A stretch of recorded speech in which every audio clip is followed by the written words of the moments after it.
Welcome once again to yet another X-Men review. Today's film we're going to be talking about one of the best self-titled X-Men movies, X-Men Days of Future Past. X-Men Days of Future Past was directed by Bryan Singer yet again, coming back after not returning for The Last Stand. Last time he had directed was for X2, X-Men United. He is back and he is ready to kind of course correct a lot of the issues that had happened in the last few X-Men movies. We see him take the adaptation of Days of Future Past. We see a futuristic city now in New York where Sentinels, robots that have been created to attack mutants, have now taken over the world and has ran mankind into the ground. The X-Men of old have now had to devise a plan in order to send someone back in time to make the younger X-Men change the course of history. This film is amazing. I love this film. It is probably one of my favorite X-Men titled films. There's obviously ones that I like more than this one, but we will obviously get to those ones. I genuinely believe that this is one of the few movies that does like a big ensemble of characters. This film has great action and sets the stakes up pretty high with its opening monologue, but especially so in its opening scene with the New Mutants. We see a combination of new and old mutants. We see old X-Men like Colossus, Iceman, and Kitty Pryde, and a new group of mutants that we have never met before that are now being hunted down by Sentinels. Now, the Sentinels are different in this compared to like the 90s TV show or most of the comics from what I understand. When the Sentinels show up and they decide to go back in time to make sure that this event doesn't happen, we see them start fighting a bunch of people. We see Blink, which is the teleporter, kind of jumping around. We see a fire dude. We see Colossus obviously fighting people around. But then the people start to kind of change a little bit. The Sentinels start to like turn into metal, and they start to turn into ice and fire and all these other things, and we're like, whoa, what is going on right now? And as we mentioned before with these X-Men movies, I love the brutality of these X-Men movies far more than what Marvel tends to do, and this is a clear example here with all of these guys. We see somebody like Colossus get his skull pretty much punched in his metal form, and it's just gruesome to see. We see Blink get impaled by one of the Sentinel arms when he puts his arm through one of the portals that she makes, so now she is stabbed by basically her own portal. And then we also see one of the more gruesome ones in my opinion, which is we see Iceman kind of be held by his throat in his full ice form by one of the Sentinels that has the firepower on, and then he basically decapitates him and stomps his head in and breaks. But as the Sentinels try to break into the room that Kitty Pryde and Bishop are in, they suddenly vanish. This sets up a lot of intrigue for the story because if you don't know what it is going in, you're kind of like, how did they just vanish? Like, what the hell just happened? But it's further explained when we see the older X-Men that we know and love team up with the newer X-Men that we had just met. Kitty Pryde explains that she is able to send someone's consciousness back in time basically to warn the others of a potential Sentinel attack, so then people could start scouting for other bases so they act like they were never even there to begin with. Charles then decides to bring up the idea of sending his mind back in time so that he could capture Raven. You see, Raven was the start of all of this massacre. Dr. Trask, who is played by Peter Dinklage, does a phenomenal job here, and his character ends up dying by the hands of Raven when she turns into Mystique. Because of this, the Trask Industries program decides to be launched forward with the mutant projects that they are sending, thus making sure why the Sentinels of now have the capability of adapting to different characters' powers. So Charles wants to go back in time to make sure that this event never happens. But Kitty Pryde says that while the idea is kind of okay,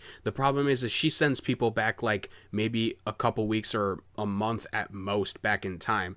But unfortunately for them, sending somebody back decades later could rip somebody's mind apart, especially someone's mind as great even as Charles Xavier. This is when Logan pops in with sporting, I will say, some nice little yellow trimming on his suit, I will say. He offers to take the spot for Charles instead, stating that what if someone's mind can heal as fast as it's being ripped apart? So it's set that Logan is going to be sent back in time to make sure that all the events are course corrected. Now, some people may have an issue with this because in the Days of Future Past comics, Kitty Pryde is the one that actually goes back in time and ends up saving the day. But if you've been watching these X-Men movies since the beginning, since 2000, you knew that Logan was the perfect option for this, really. I do love some of the Wolverine sass that we get here too, because we get this badass scene where Wolverine wakes up back in the day and he ends up taking out a bunch of these gangster guys that he's watching over someone's daughter for. While he kills a bunch of them with bone claws, might I add, he has to say peaceful thoughts.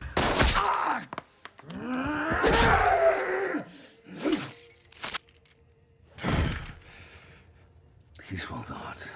This that jumps to the next major part of this movie where we finally see Jennifer Lawrence playing Mystique again in this film. Now, I do say that I'm not the biggest fan of her portrayal of this character, especially in First Class. I've already said my piece on that one, that I just didn't find her that interesting in that movie. But I can recognize somebody's performance being good and the story being much better for the character when it happens. Because Jennifer Lawrence as Raven or Mystique in this movie is far better in this than the rest of them. Because she's such a focal point of this story, like, she has to be great, and like her character is done really well in this, and I don't know, I think she just decided to like actually be a really good actress for this movie. Again, I really don't want to shit on a lot of her work because she is a talented actress and like she can do a lot of good things, but for me personally, I just don't see it with her half the time, and especially after this movie, I really don't like Mystique after this. But we see another really cool fight scene here with Mystique where she breaks out a bunch of these mutants in a military base, and we see how her power is like really useful when it comes to like disguising herself in like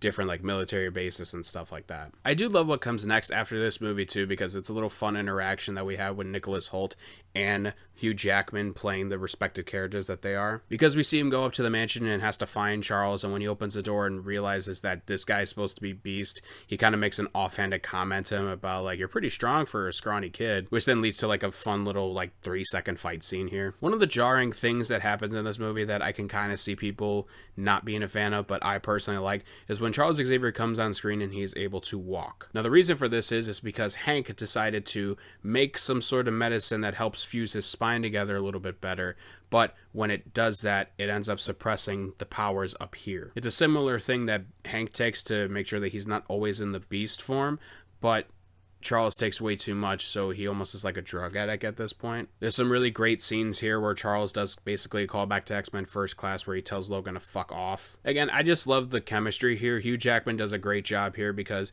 the big thing about this movie that most people like need to understand like why it's so great as it is it brings all these characters together, and while yes, they were in like different time frames and everything like that, the cast is huge in this movie. While you may not get like a ton of stuff for like older characters, like let's say Storm, even though she's in this movie and she has a decent little scene that she has towards the end of it, she's kind of pushed to the wayside a little bit.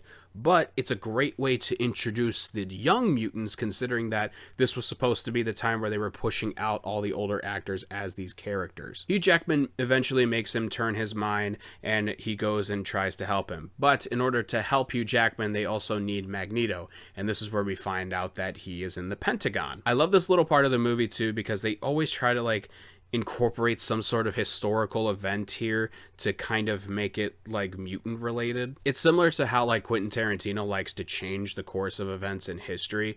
X-Men like to involve history in their movies, but they kind of like to tweak it slightly. The reason for Magneto being in the Pentagon is because he had killed JFK. In order to get him out, we actually need another mutant, Hugh Jackman says, and he ends up finding Quicksilver, or Peter. Evan Peters is great in this role. It's sad that he only has a little bit of time as this character in this and only a couple other movies here. Evan Peters is great in this role. I love like kind of the humor that he does, and he really plays up the character really well. It culminates with one of the best scenes in this movie. We see Quicksilver is persuaded into helping them break out Magneto from the Pentagon, and we see the coveted Quicksilver scene. All the guards are firing upon the three of them in the Pentagon, and he just decides to plop in his music and start running around the room and make sure to take out everybody without any of them dying. It's a fantastic scene. It's something that really hasn't been seen before. It's one of the few ways that they've shown Quicksilver or any sort of fast, superpowered person kind of doing an effect. Now, they kind of did it a little overboard, and I didn't like it too much in movies like, let's say, Flash, but this definitely worked for this movie. And if you needed further proof why I absolutely love James McAvoy and Michael Fassbender as both Professor X and Magneto, the plane scene that comes after this is the big reason why. So Charles tells Magneto that he doesn't have his powers because that's the reason he can walk, and they eventually get into a little bit of an argument on a plane. Because of this, Charles is very upset at Magneto for basically betraying everything that they were working together towards, but Magneto turns it on him and then explains to him about all the mutants that had been experimented on and killed, and asking, where were you, Charles? It's some of the best dialogue in this movie, and it just shows that, like, yes, they were friends, and the biggest reason why they are not great friends right now is because while they appreciate each other's mindset about certain things, they just aren't there for each other when they think they need to be there for each other. Oh, and then we get a little bit of a Wolverine sass right here too. So you were always an asshole. Want to pick all that shit up? There's some other fun scenes here that we get Jennifer Lawrence kind of impersonating different people around the world, especially when she gets to Korea so she can meet Trask and fulfill the act of killing the man that has killed many of her friends in experimentations. But this leads to then everybody kind of swarming in and stopping Raven from committing this act. But this is where the story takes a pretty good twist, in my opinion. We see Michael Fassbender looking at Raven, and then he's obviously been caught up on the things that need to happen in order for the future to be safe. He then takes it upon himself to then go, well, I'm just going to kill Raven now. And he's not really stopped just yet because Wolverine sees a young William Stryker, which causes him to have PTSD yet again and almost compromising the mission entirely. So there's some other great stuff here too, because we see Mystique kind of jump out the window and try to escape everybody, but Magneto is still able to kind of use his power to make the gun pull the trigger and shoot her in the leg, curving the bullet to hit her in the leg in the same way that JFK's bullet supposedly curved. This was the reference earlier to the JFK stuff because, as Charles explained that you'd killed the president, he said, no, I was trying to save him. And he was like, the bullet curved. And the reason why it curved is because Magneto said he was trying to save him because he was one of us. This then leads to a little fun fight scene that we have with Magneto and Beast, and I will say Nicolas Hoult looks a lot better as this character in this movie compared to First Class. But Raven is able to escape, and now the mutants are basically on a bigger global scale sort of scene now, to where the Trask project actually still gets greenlit, and now they have to figure out a different way on how to solve this crisis. The group now has to come together and figure out a different plan now, and then this is where we get some of the better moments in this movie as well. We see young Charles Xavier try to use Cerebro again after not using it for so long to find where Raven is in the world. And I just love the depiction of the scene where you get to see young Charles kind of get overwhelmed and Cerebro kind of breaks down for a moment. But the biggest thing that I love is where he kind of goes off on Logan and he tells him, he goes, it was a mistake to do all this, it was a mistake to do any of this.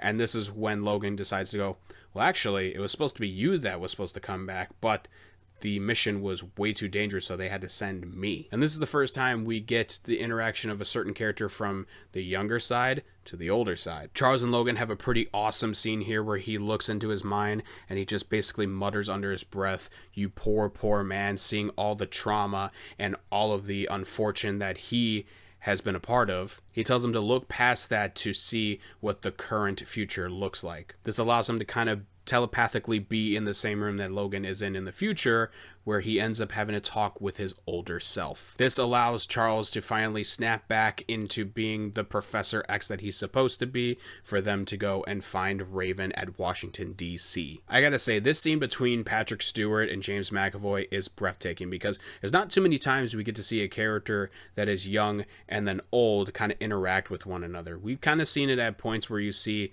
potential like different variations of character kind of meet up with each other, but this is the first time that it actually really happens. This is where we get to the final act of the movie. We now have a battle on two fronts, the past and the future. So the Sentinels were greenlit for a project and they are now being presented at Washington, D.C., but Magneto got word of it and he was able to infiltrate all of the transportation of these robots and basically is now able to control them himself. While this is happening, in the future, the Sentinels have now found the base that everyone is at, and now this is the only chance that they have to save the future. They cannot outrun them. They have to take them down and buy Wolverine some time. There's some good stuff on both fronts here. For the future stuff, we see Magneto and Storm get a chance to do some cool things, even though both of them end up dying a little bit later. Other moments that I found interesting was that because Wolverine doesn't have his metal claws yet, when he tries to attack the Sentinels, he's not really able to because he cannot break through them because he doesn't have adamantium yet. But one of the things I kind of don't like in this portion of the movie, though,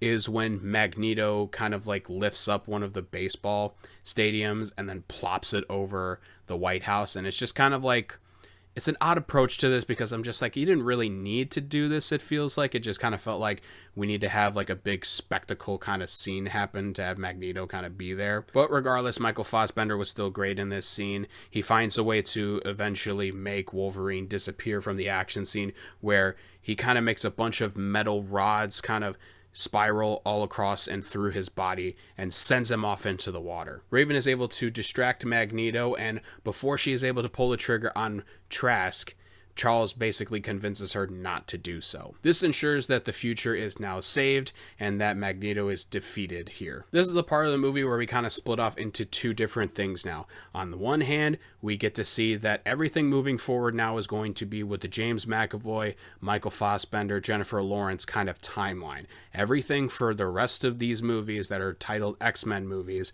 is just going to be with those people. But after this fight happens, we see Logan, as he was drowning in this water, kind of wake up, and he's now in the future. He sees that Storm is alive. He sees that Charles is alive. He sees that Jean is alive. He sees that even Scott is alive. So it's a really great scene at the end of the movie where we see a bunch of them kind of interacting with each other, and it's a good callback for everybody, and it just warms my heart. But we also get a post-credit scene where we end up seeing the tease for Apocalypse. As I've already said a bunch of times in this film is amazing. It's one of the better ensemble of characters, especially for a superhero movie ever made. I love how different all these characters are, and it does a lot to kind of try to course correct a lot of continuity in these movies, because we see Patrick Stewart's version of Charles Xavier kind of explain a little bit about how, oh, me and Raven used to be cool together, even though that was never hinted at before. But I think they did like kind of an okay job here. Again, I love some of the different approaches that they do with characters.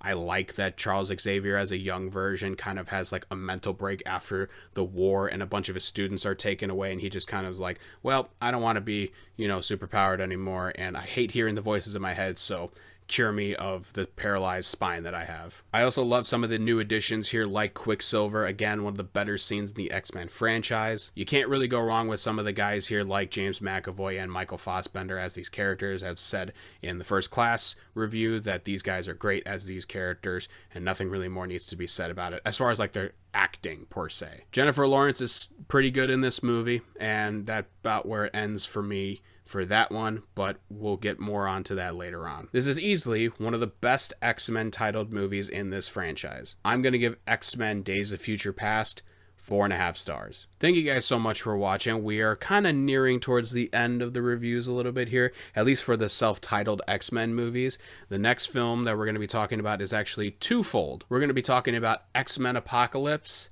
and X-Men Dark Phoenix in one video, because I kind of want to just knock out this timeline right away, and then we can move on with the last few movies of this era. Once again, you can find all the socials down below with everything listed on there. Thank you guys so much for watching.